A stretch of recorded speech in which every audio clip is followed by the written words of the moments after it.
शिव जी चले हैं बम बम भोले,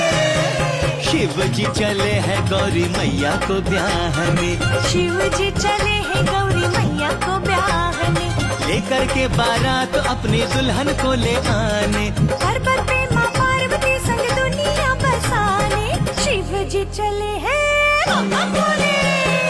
शिव जी चले हैं गौरी मैया को ब्याहने, शिव जी चले हैं गौरी मैया को